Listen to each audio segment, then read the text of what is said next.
સાહેબ, તકદીરમાં તો તક છે જ, પણ જે તકલીફમાં તકને શોધે ને એ માણસ. જ્યારે કોઈ ખોટા લોકોને પ્રોત્સાહન આપવાનું શરૂ કરે છે ને, ત્યારથી સારા લોકો તેના જીવનમાંથી ખસવાનું શરૂ કરી દે છે. અને એટલે જ કહું છું, ખોટી વટ મારવાની જીદ આપણી સમજણ અને સંસ્કારને તાળું મારી દે છે સાહેબ. પ્રભાવિત કરે છે એના કરતા પ્રફુલ્લિત કરે ને એ વધુ સારું. પછી ફૂલ હોય કે પછી સંબંધ હોય છે. અને હા, જિંદગીની એક સરસ રીત છે સાહેબ.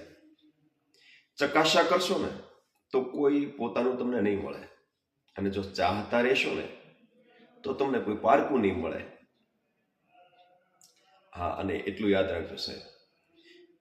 અને શક્ય છે કે સમય કદાચ સંબંધો બદલી નાખતો હશે, પણ સ્મરણો ક્યારેય બદલી નહીં શકે છે. સંઘર્ષ વિના સિદ્ધિ પ્રાપ્ત કરવી અને મૂલ્ય ચૂકવ્યા વિના મનગમતી ચીજ મેળવીને તે પાણીમાં પડ્યા વિના તરતા શીખવા જેવું છે. અને હા, જ્યારે દરેક વ્યક્તિ તમને તમારાથી નાનું લાગવા માંડે ને, દરેક વ્યક્તિ તમને તમારાથી નાનું લાગવા માંડે ને, ત્યારે તમે સમજી જજો કે આ તમારો અહમ હવે મોટો થઈ રહ્યો છે.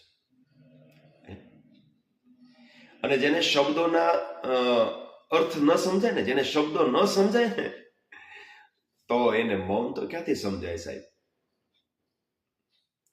કારણ કે કોણ ક્યારે બદલાઈ જાય છે ને તે જ નથી સમજાતું. જેમને મારી જરૂર હોય ને એમના માટે હું હંમેશા ફ્રી છું, પણ મારે જેમની જરૂર હોય છે એવું તો કોઈ છે જ નહીં સાહેબ.